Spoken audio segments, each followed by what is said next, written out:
Ya, jadi di sini saya akan mempresentasikan tentang ide bisnis yang akan dibuat oleh kelompok kami sendiri. Nah, untuk anggota kelompok sendiri kita ada Joko Prasetyo sebagai CEO, saya sendiri Rizky Adin sebagai manajer pemasaran, kemudian ada Yulia Astuti itu keuangan, kemudian ada Diana Evangelista itu manajer produksinya. Nah, di sini saya akan menjelaskan sedikit tentang apa sih yang bakalan kami buat. Jadi di sini kami itu ingin membuat yang bukan ingin tapi membuat yang namanya software host. Jadi di software host sendiri kita menerima jasa untuk pembuatan aplikasi apapun, seperti mungkin itu web, Android ataupun desktop programming. Kemudian di sini nama perusahaan ini itu namanya adalah Jea Studio. Kemudian di sini tahun berdirinya itu 2020, untuk legalitasnya itu kita adalah PT. Kemudian alamat usaha itu kita ada di Yogyakarta, lebih tepatnya itu ada di bagian Sleman, Condong Catur. Kemudian link sosmednya sendiri kita sudah kita taruh di situ, kita ada Instagramnya sendiri. Kemudian ada deskripsi singkat usaha. Deskripsi singkatnya itu sendiri, Jea Studio merupakan sebuah perusahaan yang bergerak di bidang IT. Perusahaan ini menciptakan beberapa hal yang dapat memudahkan pekerjaan manusia yang biasa dilakukan manual. Pada dasarnya, perusahaan ini menyediakan atau menjual jasa berupa desain dan mendevelop sebuah software seperti website, mobile app, maupun desktop dan lain-lain.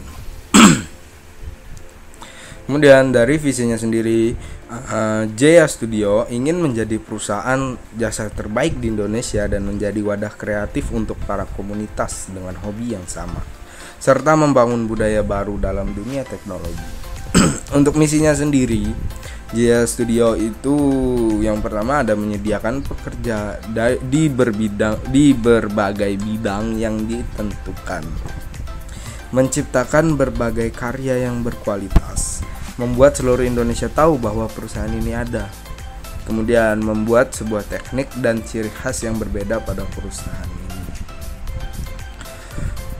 Untuk customer segment sendiri dari strategi pemasarannya, kita itu ada bisnis ini akan mencakup seluruh Indonesia tujuannya, customer segmentnya.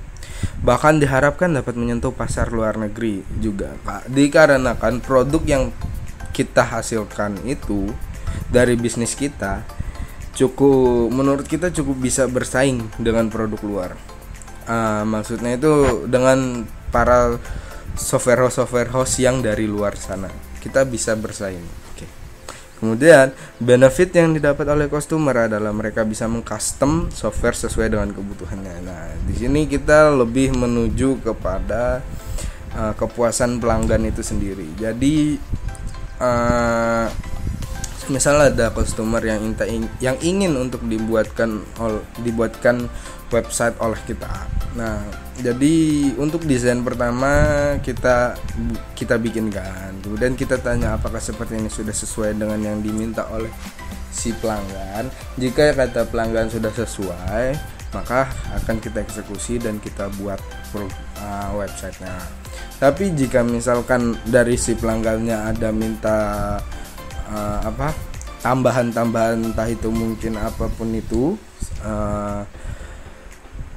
kita juga terima.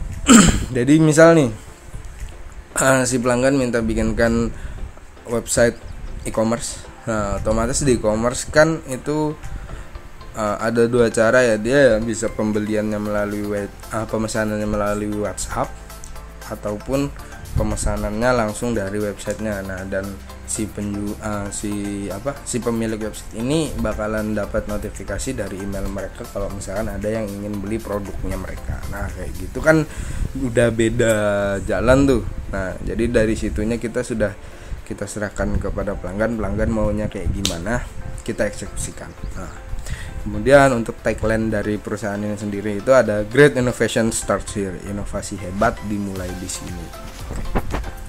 Lanjut. Untuk pesaing bisnis sendiri kita ada Matop. itu dari matop.web.id. Kemudian ada Jogja Media Web.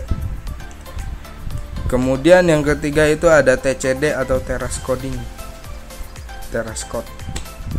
Kemudian untuk keunggulannya sendiri, keunggulan kami dari para pesaing kami adalah perusahaan kami tidak hanya fokus pada satu bidang pembuatan software saja. Nah, makanya di sini tadi kan sudah saya jelaskan kalau software host kita ini lebih mementingkan kepuasan pelanggan. Jadi kalau misalkan si pelanggannya ingin dibuatkan Android programming, aplikasi Android juga bisa, web ataupun itu web juga bisa, ataupun itu desktop. Jadi tergantung pesanan dari pelanggan. Pelanggan ingin dibuatkan seperti apa, medianya melalui apa. Nah, itu kan dari pelanggannya sendiri yang menentukan. Kemudian dari produknya, kita itu sebenarnya bukan ngehasilin produk, bukan, cuman kita memberikan jasa. Jadi salah satu produk kami itu adalah software yang berbasis desktop ataupun mobil. Jadi kita itu yang dijual adalah jasa kita dalam membuatkan web kepada orang. Nah, itu yang kita dapatkan. Dan juga produk itu tuh buatan dari kita. Nah, gitu kan juga double lah, ada produk kita bikin, kemudian kita juga dapat jasa kita juga pelanggannya. Nah, kemudian dari price sendiri, untuk harga cukup bervariasi tergantung tingkat kesulitan dan fitur yang digunakan. Bukan yang digunakan sih, tapi lebih ke apa yang diinginkan oleh si pelanggannya sendiri, fiturnya itu. Kemudian untuk flash, masalah tempat, kita karena baru jadi masih belum memiliki rumah ataupun kantoran. Nah, untuk sementara kita masih mengerjakan melalui rumah masing-masing. Kemudian untuk rapat ataupun pembahasan proyekannya kita melalui Skype online, ataupun kadang juga bisa ketemuan di cafe, tapi lebih sering kita melalui Skype. Untuk mengoptimalkan pemasaran, kita tidak hanya mengandalkan media sosial saja. Kita juga akan mengandalkan promo pada event-event yang ada, seperti event otomotif, event elektronik, event game, ataupun event yang lain. Kita ikut pamerannya lah anggapannya. Jadi di mana ada event-event tertentu yang banyak orang berkumpulan, di situ kita bakalan ikut mengenalkan ini loh kita ada di sini untuk membantu kalian. Kalau misalkan kalian minta bikinin web, gitulah. Untuk proses sendiri, bahan yang digunakan itu ada laptop ataupun PC yang sudah dilengkapi dengan software pendukung untuk mendevelop website, seperti entah itu Sublime, Notepad, atau VCode, Visual Studio Code. Kemudian customer melakukan order melalui websitenya jstudio.com. Setelah itu, customer memberikan briefing mengenai website yang diinginkan secara lengkap. Setelah semua briefing diterima, tim akan mulai merancang website dengan waktu kurang lebih 1 minggu. Setelah jadi, akan diserahkan ke customer untuk dicek apakah ada yang kurang dan perlu diperbaiki. Jika ada, maka tim akan mengerjakan revisi yang diberikan. Jadi kita ini lebih kayak develop jadi, dites, kemudian kita tanya customer gimana, adakah tambahan. Kalau ada, kembali lagi ke coding lagi untuk membuat perbaikan atau penambahan fitur yang diminta oleh pelanggan. Kemudian untuk strategi keuangannya sendiri itu ada biaya operasional dan pemasarannya sendiri. Untuk membangun web kita perlu 1 juta. Kemudian wifi dan jaringan internet itu ada 500.000. Iklan dan endorse untuk memperkenalkan JS Studio ini kepada orang-orang itu 200.000 per minggu. Kemudian ada biaya bahan baku untuk laptop atau PC. Itu 7 juta per unit, sudah spek yang mencukupi bagi kita untuk pembuatan program di software host kita ini. Nah, kemudian untuk hosting dan domainnya website kita sendiri itu ada 500.000 per tahunnya. Nah, kemudian untuk software kita masih belum ada bayangan mau pakai software berbayar seperti apa. Soalnya selama ini masih pakai yang gratisan.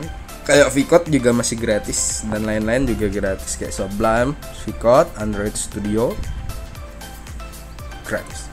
Untuk totalnya itu semuanya adalah 9 juta. Ya, 9 juta itu dapat duit dari mana? Dapat duitnya itu kita dari pendapatannya, estimasi biaya dan keuntungan dari ide bisnis sendiri. Nah, jadi untuk sementara dari pegawai-pegawainya ini sudah ada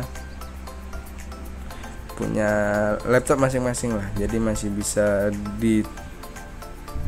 di handle dulu yang kalau misalkan kita membutuhkan PC ataupun laptop itu kalau misalkan kita sudah punya kantorannya tersendiri. Karena ini masih belum ada kantorannya tersendiri, otomatis kita masih pakai laptop barang-barang pribadi sendiri dulu. Nah, untuk web developmentnya sendiri di sini kita kenakan 200 sampai 800 ribu saja, tergantung permintaan. Semakin sulit permintaan pelanggan, semakin banyak fitur yang diminta oleh pelanggan, maka otomatis semakin mahal. Tidak hanya sampai 800 ribu saja, bisa saja sampai ke jut-jutan. Nah, untuk BEP-nya sendiri itu 9.200.000 dibagi 200.000. Kalau misalkan yang fiturnya standar saja, otomatis kami harus mendapatkan 46 pesanan website yang seharga 200.000 baru bisa balik modal. Kalau misalkan kalau misalkan kita ingin membeli yang di sebelumnya tadi, kayak misalkan PC atau laptop tadi kan 7 juta. Nah, itu kayak gitu 200.000 dulu sampai 46 kali atau 46 pesanan baru kita bisa balik modal lagi. Kemudian bagaimana kita melakukan pengelolaan keuangan? Kalau menurut dari kelompok kami sendiri, cara kita mengatur pengelolaan keuangannya yaitu dari itu tadi yang sudah saya jelaskan sebelumnya, di mana barang-barang yang kita perluin aja yang untuk saat ini kita beli. Contohnya kayak misalkan laptop dan lain-lain itu kan masih belum terlalu penting karena di setiap orang di tim ini sudah punya laptop masing-masing, otomatis kita sudah mengurangi pengeluaran dari di awal. Nah, jadi kita tidak perlu sampai yang 46 kali mencari proyekan yang berbasis webnya itu. Nah, otomatis dengan kayak gitu, kalau misalkan kita mendapatkan kerjaan yang web tadi sebanyak misalkan 26, otomatis kita punya untungnya gede, lumayan lah. Kayak gitu sih menurut kalau dari saya sendiri itu kayak gitu. Kemudian untuk pengelolaan keuangannya itu ya bisa aja dari proyekan itu kita ambil beberapa persennya itu untuk dimasukin ke dalam tabungan atau kasnya perusahaan. Nah, dimana kas itu tuh nanti gunanya buat kok misalkan kita ada keperluan yang kepepet, semisal ada pelanggan yang tiba-tiba ngebatalin proyekannya. Nah, di situ kan kita semisal kita udah pakai wifi dan lain-lain, nah itu kan ada anggaplah sebagai dekingannya buat ngebantu kok misalkan ada proyekan atau apapun atau kerjaan yang tiba-tiba dibatalkan sama pelanggan, atau mungkin ada sesuatu hal yang mungkin laptop salah satu pegawai yang rusak. Nah, itu kan bisa kita ambil dari situ dananya untuk memperbaiki servis atau apapun itu. Kayak gitu sih dari kelompok kami. Mungkin segitu aja. Sekian, terima kasih. Dadah.